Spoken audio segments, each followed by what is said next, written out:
तेजस education India परिवार में आप सभी को स्वागत है।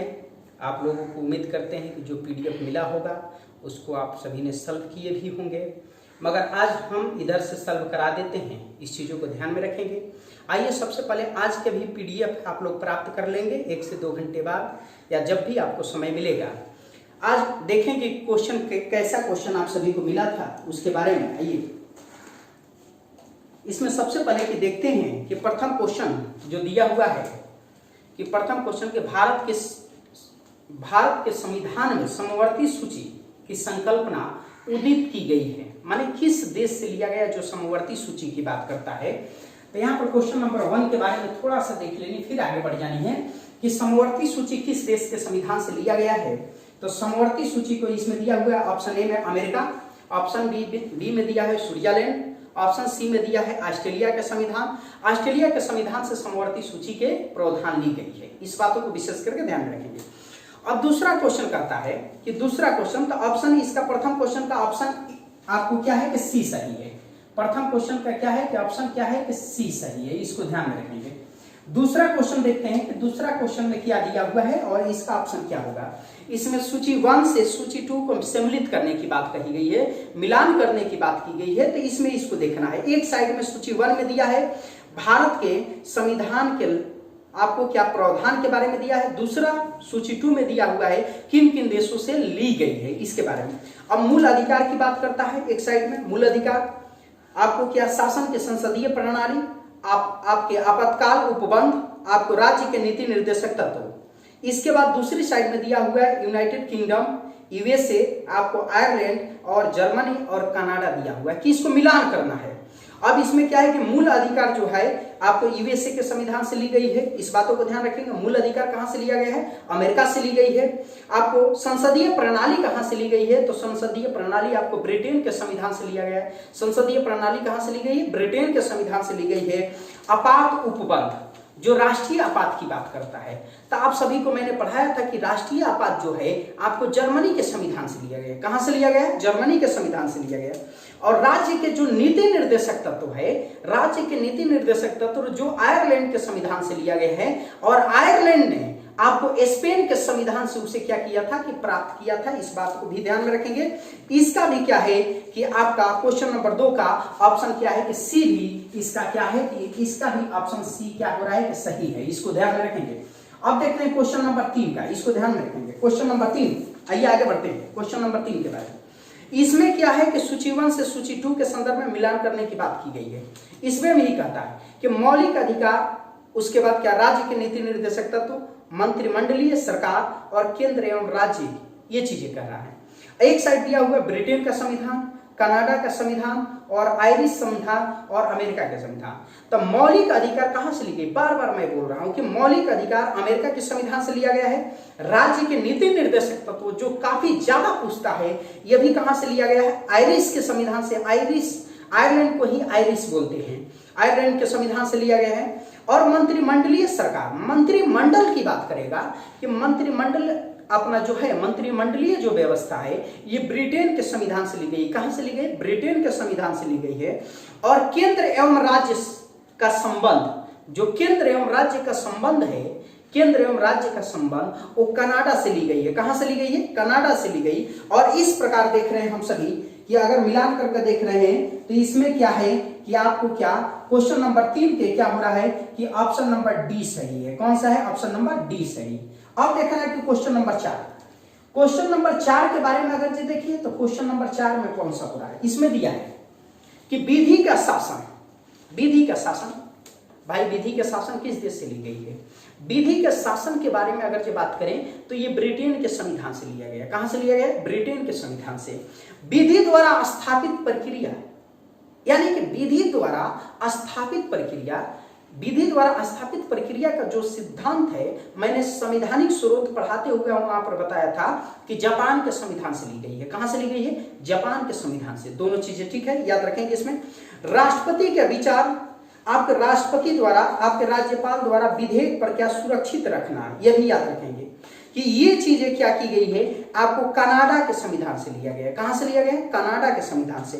और विस्तृत और उभयनिष्ठ सूची, यानी कि फिर यहां पर कह रहा है कि समवर्ती जो सूची है, समवर्ती सूची किस देश के संविधान से ली गई है, तो आपको क्या ऑस्ट्रेलिया के संविधान से लिया गया है। और इस प्रकार इसका भी ऑप्शन क्या हो रहा है, आपको देखने को मिलेगा कि आपको ऑप्शन क्या, इसका डी, इसका भी ऑप्शन क्या है कि डी है, इसको ध्यान रखेंगे। अब आइए क्वेश्चन नंबर 5 के बारे में देखते हैं कि क्वेश्चन नंबर 5, इसमें भी क्या है कि सूची 1 से सूची 2 में क्या करना है, मिलान करने की बात कही गई है। इसमें भी दिया हुआ है कि राज्य के नीति निर्देशक तत्व का सिद्धांत कहां से लिया गया है, तो आयरलैंड के संविधान से, राज्य के नीति निर्देशक तत्व का सिद्धांत कहां से लिया गया है, आयरलैंड के संविधान से। मूल अधिकार, जो मूल अधिकार की बात की गई, बार बार कह रहा है कि मूल अधिकार ये कहां से ली गई है, तो आपको अमेरिका के संविधान से। कहां से लिया गया, अमेरिका के संविधान। उसके बाद संघ राज्य संबंधों की समवर्ती सूची, संघ एवं राज्य संबंधों की समवर्ती सूची, फिर कह रहा है समवर्ती सूची का, तो यह ऑस्ट्रेलिया के संविधान से लिया गया। कहां से लिया गया, ऑस्ट्रेलिया के संविधान से। उसके बाद कह रहा है कि भारत राज्यों का संघ तथा संघ में अधीन शक्ति निहित होगा, कि जो भारत राज्यों का संघ होगा और संघ में यानी कि भारत में ही राज्य से अधिक शक्ति क्या होगा कि निहित होगा, ये कहां से लिया गया, तो कनाडा से ली गई है। इस बातों को ध्यान में रखेंगे। इसका भी क्या हो रहा है कि ऑप्शन आपको देख लेते हैं कौन कौन सा सही होगा इसका, कि एक का 5, उसके बाद क्या है ए का 3, उसके बाद क्या है कि बी का आपके क्या 5, उसके बाद सी के क्या हो रहा है कि 1 और डी के क्या हो रहा है कि 2 आपको। तो इसका भी ऑप्शन क्या हो रहा है कि डी सही। इसका भी ऑप्शन क्या कि इसका भी क्या डी सही, इसका ऑप्शन डी। आप मिला लेंगे, अपने जो पीडीएफ है उसको मिला लेंगे, विशेष करके ध्यान रखेंगे। इसका भी ऑप्शन क्या हो रहा है डी। अब देखते हैं क्वेश्चन नंबर 6। क्वेश्चन नंबर 6 की अगर बात करें तो ये एसेशन पर आधारित है, कथन और कारण पर आधारित है, कि रीजन पे आपको स्टेटमेंट और कारण पे क्या है कि आधारित है, कि इसको ध्यान में रखेंगे। इसमें दिया है कथन में, कि कथन को इसको विशेष करके ध्यान रखेंगे कि कथन में जो दिया हुआ है, और कारण जो दिया हुआ है इसको विशेष करके ध्यान रखेंगे। इसको थोड़ी सी देख लेते हैं विशेष करके। इसमें दिया हुआ कथन में दिया है कि भारत का संविधान सबसे अधिक लंबा हो गया है। कह रहा है कि भारत का संविधान सबसे अधिक लंबा हो गया है, यानी कि सबसे बड़ा है। दूसरी चीज कारण बता रहा है कि मौलिक अधिकारों का अध्याय अमेरिका संविधान से आपको क्या भारत में लिया गया, इसके कारण आप बताइए कि मौलिक अधिकार को एक भारतीय संविधान में शामिल होने से क्या भारत का संविधान लंबा हो जाएगा। हाँ, ये चीजें है कि उसका स्टेटमेंट बोल रहा है, जो सही बोला है कि भारत का संविधान विश्व का सबसे लंबा है, मगर मौलिक अधिकारों को जोड़ने से क्या है कि वो सिर्फ आपको क्या लंबा होगा, ऐसा क्या है कि ये उचित नहीं है। तो इसलिए इसमें ध्यान रखेंगे, इसमें कौन सा सही होगा ऑप्शन, कि ऑप्शन बी, कि ए सही, आर सही, किंतु आर ए की सही व्याख्या नहीं कर रहा है। तो ऑप्शन नंबर बी इसका क्या होगा कि सही होगा। ऑप्शन नंबर क्या, इसका बी सही होगा, किसका, 6 का। अब आइए 7 नंबर क्वेश्चन को देखते हैं, इसको विशेष करके ध्यान रखेंगे। 7 नंबर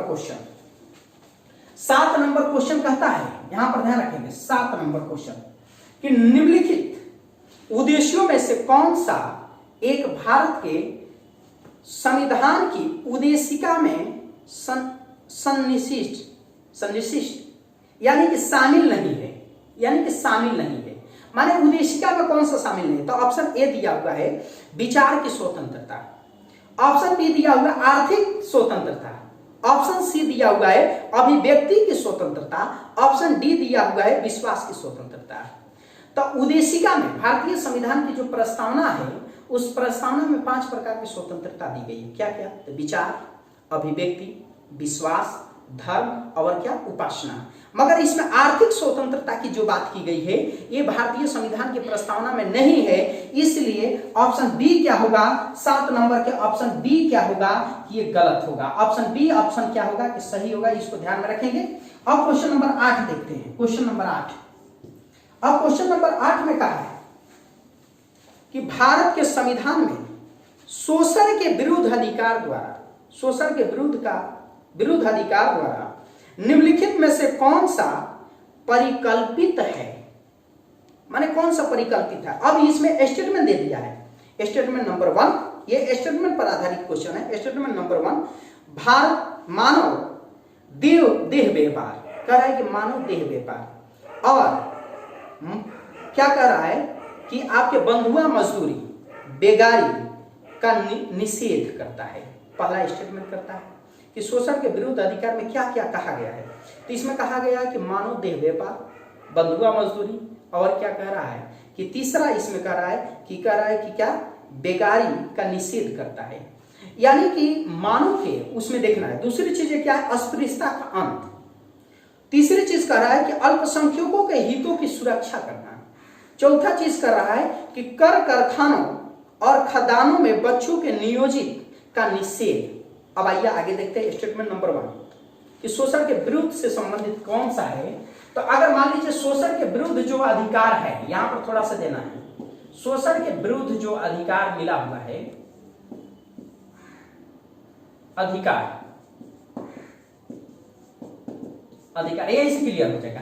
इसमें 2 आर्टिकल है, एक तो आर्टिकल 23 आपको क्या है, दूसरा क्या है कि आर्टिकल आपको 24। ये 23 आपको क्या कहता है कि स्त्री एवं पुरुष को वस्तुओं के समान खरीद बिक्री पर प्रतिबंधित करता है। उसके बाद बलात्सर्म में क्या होता है, किसी व्यक्ति की क्षमता से अधिक क्या करना कि कार्य करवाना, उसको बलात्सर्म, इस पर भी प्रतिबंधित करता है। बेगारी कि जिसकी वाजिब मजदूर आपको मजदूरी हो कि 50 रुपया देना है और उस व्यक्ति को आप 20 रुपया पर खटवा रहे हैं, तो वो भी बेकारी में काम कर रहा है। तो ये सभी क्या करता है कि अनुच्छेद इसमें 23 में कहा है, इस 23 में कहा है, ये भी शामिल है इसमें, इसको ध्यान में रखेंगे।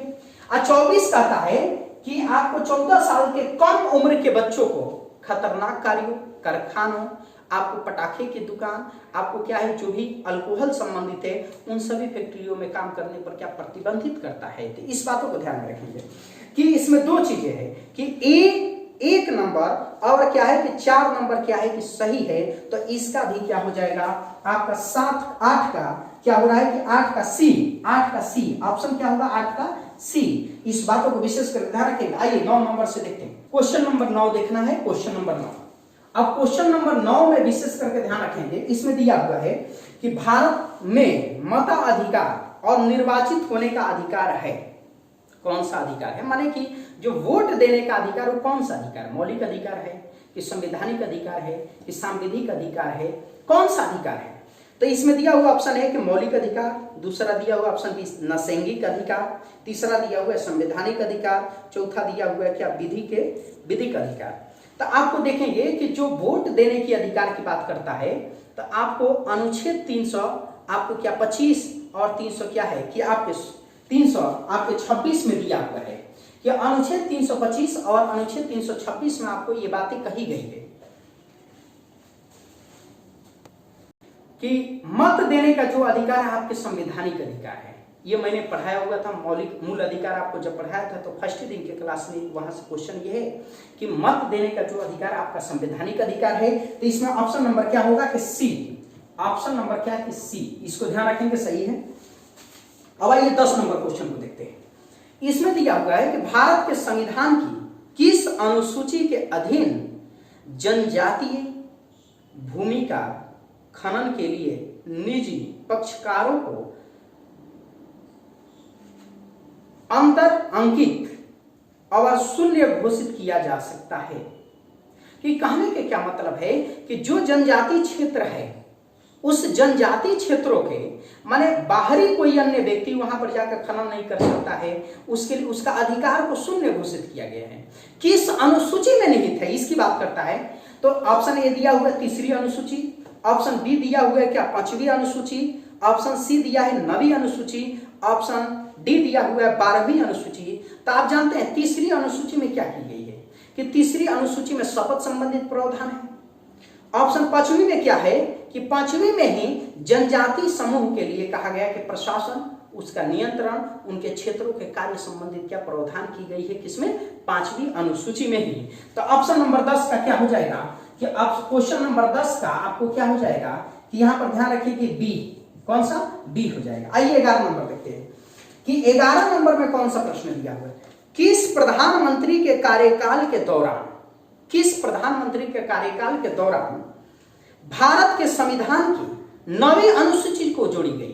तो 9वीं अनुसूची की अगर जो बात करें 9वीं अनुसूची के, तो 9वीं अनुसूची को पहला संविधान संशोधन 1951 के माध्यम से जोड़ा गया। उसमें भूमि सुधार संबंधित अधिनियम था, काम था। तो ये सन 1951 में जोड़ा गया। तो सन 1951 में कौन से प्रधानमंत्री उस समय थे? तो पंडित जवाहरलाल नेहरू जी। तो इसमें दिया हुआ है ऑप्शन ए में कि जवाहरलाल नेहरू, ऑप्शन बी में दिया हुआ है लाल बहादुर शास्त्री, ऑप्शन सी में दिया हुआ है इंदिरा गांधी, ऑप्शन डी में दिया है मोरारजी देसाई, मगर होगा ऑप्शन ए आपको क्या, जवाहरलाल नेहरू। तो 11 नंबर, क्वेश्चन नंबर 11 के क्या हो जाएगा, ऑप्शन क्या हो जाएगा, ए सही है। अब आइए क्वेश्चन नंबर 12 देखते हैं।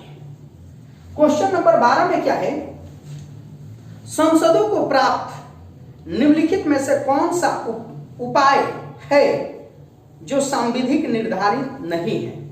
इसमें दिया है प्रश्नकाल, दूसरा ऑप्शन बी में दिया हुआ है शून्यकाल, ऑप्शन सी में दिया हुआ है आधे घंटे की बहस, ऑप्शन डी में दिया है अल्पकालीन बहस। तो आप जानते हैं कि संसद के सदन में संसद की कार्रवाई 11 बजे शुरू होती है और 11 बजे से 12 बजे का जो घंटा होता है उसे प्रश्नकाल कहते हैं। और उसी दौरान तारांकिक प्रश्न भी पूछे जाते हैं और तारांकिक भी प्रश्न पूछे जाते हैं। जैसे 12 बजे होता है तो 12 बजे के बाद और 1 बजे तक क्या होता है, ये शून्यकाल की क्या घंटा होती है। और शून्यकाल ही क्या है कि आपको विधिक नहीं है, इस चीजों का निर्धारित नहीं है। तो ऑप्शन नंबर क्या होगा, बी सही होगा। मगर एक और चीज यहां पर क्लियर कर देना चाहता हूं कि आधे घंटे की जो बहस कब होती है, तो हरदम याद रखेंगे आधे घंटे की बहस जो संसद में होती है वो क्या 5 से लेकर 5:30 बजे शाम को। इस बातों को ध्यान में रखेंगे, बहुत पूछता है क्वेश्चन। तो इसका ऑप्शन नंबर बी हो जाएगा। आपको 12 पे क्या हो जाएगा, ऑप्शन नंबर बी क्या इस सही। इस बातों को ध्यान में रखेंगे। 13 नंबर क्वेश्चन को देखते हैं कि निम्नलिखित में से कौन सी समिति केवल निचले सदन की है?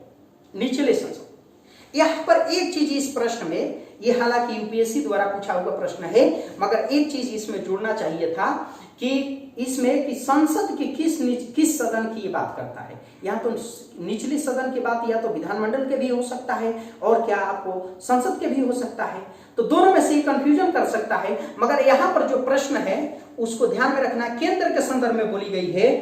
तो इसमें बोला है कि परकलन, आपको इसमें देखिए कि इसमें जो समिति दी हुई है इसमें से क्या परकलन समिति को विशेष करके ध्यान में रखेंगे। कौन सा समिति, परकलन समिति, जो क्या है कि 13 के क्वेश्चन नंबर 13 के, आपके क्वेश्चन नंबर 13 के क्या कि डी सही है। और परकलन समिति में क्या होता है कि 30 सदस्यीय, आपको 30 सदस्य उसमें होते हैं और 30 सदस्यीय उसका क्या होती है कि आपका अध्यक्ष, लोकसभा अध्यक्ष होते हैं और 1 साल की उसकी क्या कार्यकाल होती है और उसमें कोई मंत्री शामिल नहीं होते हैं। ये परकलन समिति में कोई मंत्री शामिल नहीं होते हैं, अधिकारी पदाधिकारी ही उसमें शामिल होता है। आगे आइए नेक्स्ट देखते हैं 14 नंबर क्वेश्चन के बारे में कि 14 नंबर क्वेश्चन में दिया हुआ है कि ये अनुच्छेद 32 से संबंधित है। अनुच्छेद 32 में जो रीट दी गई है न्यायालय को, जैसे इसमें दिया हुआ ऑप्शन ए में आपको क्या सूची 1 से सूची 2 को मिलान करना। एक में दिया हुआ परमादेश, दूसरा में दिया हुआ बंदी प्रत्यक्षीकरण, तीसरा में दिया हुआ अधिकार परीक्षा, उसके बाद दिया हुआ उत्प्रेषण। तो परमादेश क्या कहता है? परमादेश क्या है कि हमारा आदेश है। तो हमारा आदेश से मिलान करेंगे। परमादेश किससे संबंधित है? हमारा आदेश से। दूसरी चीज क्या है कि बंदी प्रत्यक्षीकरण, सशरीर, यानी कि न्यायालय देता है कि जिस व्यक्ति को बंदी या बनाकर रखे हैं उस व्यक्ति को सशरीर क्या करिए, उपस्थित कराइए। अधिकार परीक्षा, यानी कि अधिकार परीक्षा का क्या मतलब है कि किसी लोक सेवक का अधिकार का उल्लंघन हो रहा है तो वो अपने अधिकार को मांग करने के लिए अधिकार परीक्षा के माध्यम से क्या कर सकता है, रीट दायर कर सकता है। तो अधिकार परीक्षा में क्या है, किसी अज्ञात पत्र या अधिकार से हो गया। उसके बाद क्या है, उत्प्रेषण, ये कह रहा है कि प्रमाणित करने की बात करता है। उत्प्रेषण क्या है, किसी न्यायिक या अर्ध न्यायिक संस्था के विरुद्ध जारी होता है। यदि वो न्यायिक संस्था अपने क्षेत्राधिकार को से बाहर जाकर डिसीजन देती है, निर्णय देती है, तो उसको अपने अधिकार क्षेत्र में रहने के लिए क्या किया जाता है कि आदेश दी जाती है। इसको ध्यान रखेंगे। और प्रतिषेध एक आ जाता तो प्रतिषेध वो रोकने का काम करता है। प्रतिशत। तो यहां पर ध्यान रखेंगे इसका 14 नंबर क्वेश्चन क्या हो जाएगा, ऑप्शन नंबर क्या, डी। इसको ध्यान रखेंगे, ऑप्शन नंबर डी। उसके बाद कह रहा है कि बजट अधिनियम, क्वेश्चन नंबर 16, क्वेश्चन नंबर 16 के बारे में ध्यान रखेंगे कि इसमें बजट से संबंधित बात की गई है। किससे संबंधित की गई है बात, बजट से संबंधित, कि बजट के अधिनियम के निम्नलिखित चरणों के स्वीकृति रखिए। माने किन किन चरणों में माने जो दिया हुआ है कि कैसे बजट को पारित करने के लिए क्या क्या प्रक्रिया प्रथम स्टेप में। तो किसी भी विधेयक को कानूनी रूप देने के लिए उसे कई चरण से गुजरना होता है, जिसमें यहाँ स्टेटमेंट पर आधारित दिया है, उसका क्रम सजाना है। अब दिया क्या है कि पहले आम बहस नहीं, पहले क्या होता है कि बजट को संसद में प्रस्तुतिकरण होगा, कि संसद में क्या पहले रखा जाएगा, यही तो होगा, संसद में पहले रखने के काम होगा, प्रस्तुतिकरण। दूसरी क्या होगा कि उस पर बहस होगी, दूसरी क्या होगा, उस पर बहस होगा। तीसरी आपकी क्या होगा कि उस पर क्या होगा, अनुमोदन होगा। मांगों पर क्या होगा कि मतदान होता है, और जब मांग पर मतदान होता है तो उसी समय सांकेतिक कटौती होती है, मितव्ययता कटौती होती है, नीतिगत कटौती होती है। इस चीजों को ध्यान में रखेंगे। उसके बाद क्या होता है कि विनियोग विधेयक होता है, और उसके बाद वो क्या करता है कि विधेयक के रूप में शामिल होता है। तो इसका क्रम की अगर सजाने की बात करें तो प्रथम इसका क्रम में क्या होगा कि पहले 5, उसके बाद 1, उसके बाद 4, उसके बाद 3, उसके बाद 2। ऑप्शन नंबर क्या होगा कि बी, ऑप्शन नंबर 16 के क्या हो जाएगा कि बी। इस बातों को ध्यान में रखेंगे। अब आइए आगे बढ़ते हैं कि 17 नंबर क्वेश्चन दिया हुआ सूची 1 सूची 2 से मिलान करना। मैंने इसके पहले जस्ट बताया कि सांकेतिक कटौती, और उसके बाद क्या, मितव्ययता कटौती और नीतिगत कटौती। सांकेतिक कटौती होती क्या है कि किसी, अगर जो मान लीजिए कि कोई व्यक्ति, आप देखते हैं कि घर में आपके पिताजी से मांगा 5000 रुपया, तो पिताजी ने क्या किया कि इसको 100 रुपया कम कर इसको दे दीजिए, सांकेत के आधार पे कि 100 रुपया कम कर इसको दे दीजिए, उससे कुछ प्रभाव नहीं पड़ेगा। मितव्ययता कटौती क्या होता है कि उसमें कहा जाता है कि उसमें कुछ राशि कम कर, वो चाहे 1 रुपया होगा, चाहे 5000 होगा, जितना उसमें कम कर कुछ राशि को कम कर क्या करिए, दे दीजिए। नीतिगत कटौती की एक नीति के आधार पे कि चाहे वो किसी भी परिस्थिति में आपको क्या है कि उसमें आप पैसा मांगेंगे, उससे नीति है कि कटना ही कटना है, तो उसमें 100 रुपया नीति के आधार पर भी क्या काट कर दे दिया जाएगा। तो इसमें मिलान कर लेंगे। इसमें क्या है कि ऑप्शन नंबर क्या कि इसमें सी होगा, ए के साथ आपको 3 को मिलान करेंगे, बी के साथ 1 को मिलान करेंगे, और सी के साथ आपको 4 को मिलान करेंगे। आपको 17 नंबर क्वेश्चन का क्या हो जाएगा, 17 नंबर क्वेश्चन का ऑप्शन नंबर सी हो जाएगा सही। इसको ध्यान रखेंगे। क्वेश्चन नंबर 18, क्वेश्चन नंबर 18 के बारे में देखते हैं कि इसमें दिया हुआ है भारत की संचित निधि, धन विधेयक। यह भी सूची 1 सूची 2 से क्या मिलान करना है, वार्षिक वित्तीय विवरण और भारत की आकस्मिक निधि, अनुच्छेद से मिलान करना है। तो भारत के संचित निधि संबंधित प्रावधान किसमें है, तो अनुच्छेद 200 आपको क्या 66 में। धन विधेयक संबंधित प्रावधान किसमें है, तो अनुच्छेद 110 में। वार्षिक वित्तीय विवरण यानी कि बजट संबंधित जो प्रावधान है 112 में कही गई। किसमें कहा गया, 112 में। और भारत की जो आकस्मिक निधि संबंधित प्रावधान है वो किसमें दिया हुआ है कि आपको 267 में कही गई है। तो इसको मिलान कर लेना है, और मिलान करने के बाद इसका ऑप्शन जो आपको निकल के सामने आएगा, आपको देखेंगे कि आपको क्या इसका डी, आपको क्या 18 नंबर की क्या हो जाएगा कि डी ऑप्शन नंबर क्या हो जाएगा कि सही हो जाएगा। नेक्स्ट क्वेश्चन, निम्न में से किस संविधान संशोधन के द्वारा राष्ट्रपति को पहली बार यह अनिवार्य बनाया गया कि मंत्रिपरिषद के सलाह पर काम करेगा, कि मंत्रिपरिषद सलाह देगी। तो अनुच्छेद 74 में यह कहा गया है कि भारत के राष्ट्रपति को सलाह देने के लिए एक मंत्रिपरिषद होगी। उस मंत्रिपरिषद का प्रधान जो होगा कौन, प्रधानमंत्री होगा, है कि नहीं, ये बात कही गई है। मगर उसी अनुच्छेद में 74 के क्लोज 1 के तहत आपको क्या ये 42वां संविधान संशोधन 1900 आपके 76 के माध्यम से इसे जोड़ा गया संविधान में। इसमें 42वां संविधान, और उसी में कहा गया कि राष्ट्रपति आपको क्या एक बार मंत्रिपरिषद के सलाह को क्या पुनर्विचार के लिए लौटा सकता है इस बातों को। तो इसमें इसे किसे जोड़ा गया, तो 42वां संविधान संशोधन 1976 के माध्यम से। तो ऑप्शन नंबर 19 का क्या हो जाएगा कि बी, आपको सॉरी क्वेश्चन 19 का क्या हो जाएगा कि बी, ये सही हो जाएगा। इस बातों को ध्यान रखेंगे। नेक्स्ट क्या है, क्वेश्चन नंबर 22 में क्या है कि नई अखिल भारतीय सेवाओं का गठन निम्न में से किसके द्वारा हो सकता है। ऑप्शन ए दिया गया राज्यसभा के प्रस्ताव के द्वारा, ऑप्शन बी दिया है संसदीय अधिनियम द्वारा, ऑप्शन सी दिया है राष्ट्रपति के आदेश द्वारा, और उसके बाद यूपीएससी के संकल्पना द्वारा। तो यूपीएससी के नई अखिल भारतीय सेवाओं का गठन संबंधित प्रावधान भारतीय संविधान के अनुच्छेद 312 में दी गई है। अब इसमें क्या है कि सबसे बेस्ट राष्ट्रपति 2/3 बहुमत से एक प्रस्ताव राज्यसभा 2/3 प्रस्ताव से एक पारित कर दे और उसके बाद संसद उस पर क्या करेगी, कानून बना देगी। तो इसमें सर्वोच्च क्या होगा, विकल्प जो सही होगा संसदीय अधिनियम द्वारा क्या हो जाएगा कि बनाया जा सकता है। ऑप्शन नंबर क्या बी 22 का क्या हो जाएगा कि बी सही। इसके बाद 23 नंबर क्वेश्चन बोल रहा है कि भारत की प्रभुता और एकता और अखंडता को रक्षा करें और उसके अक्षुण्ण रखने का प्रयास करें। ये कहां है, किससे संबंधित है? तो ये आप जानते हैं कि फंडामेंटल आपकी ड्यूटी है, मूल कर्तव्य से संबंधित है। ये आपका तीसरा मूल कर्तव्य है। कौन सा मूल कर्तव्य है कि तीसरा मूल कर्तव्य है, इसको ध्यान में रखेंगे। तो इसका संबंध किससे है? तो दिया है संविधान के उद्देशिका से नहीं, राज्य के नीति निर्देशक तत्व से नहीं, मूल अधिकार से नहीं, मूल कर्तव्य से यस। आपको क्या डी 23 के क्या हो जाएगा, डी हो जाएगा। 23 के क्या आपका डी आपको क्या सही हो जाएगा क्वेश्चन पे, इसको ध्यान में रखें। 24 नंबर क्वेश्चन दिया हुआ संविधान सूची 1 सूची 2 से मिलान करने के लिए। इसमें दिया है संविधान संशोधन। संविधान संशोधन आपको 368 में दी गई है बातें, इस बातों को ध्यान रखेंगे। वित्त आयोग संबंधित कौन सा आर्टिकल है, 280 है। उसके बाद दिया हुआ है कि वित्तीय आपात किस अनुच्छेद के माध्यम से लागू होता है, तो अनुच्छेद 360 के माध्यम से। उसके बाद कह रहा है कि अखिल भारतीय सेवाओं का गठन संबंधित, अभी इसके पहले मैंने बताया कि 312 के तहत क्या होता है कि गठन की जाती है। तो इसको मिलान करके देख लेते हैं। ऑप्शन क्या हो रहा है कि बी सही हो रहा है। 24 के क्या हो रहा है कि ऑप्शन बी आपको क्या सही हो रहा है। अब फिर next 25 number question. 25 number question को ध्यान में रखनी है कि क्वेश्चन नंबर 25 इसमें दिया है भारतीय संविधान के 11वें मूल कर्तव्य कौन से कब जोड़ी गई। तो भारतीय संविधान के 11वीं जो मूल कर्तव्य है 86वां संविधान संशोधन 2002 के माध्यम से आपको क्या किया गया कि जोड़ा गया। तो इसमें सन दिया हुआ है 1976, 1978, 2002, 2008। तो इसमें क्या 2002 में जोड़ी गई। आपको ऑप्शन नंबर क्या हो जाएगा कि सी इसका क्या है कि सही। आज इसके बाद आपको 30 क्वेश्चनों का क्या पीडीएफ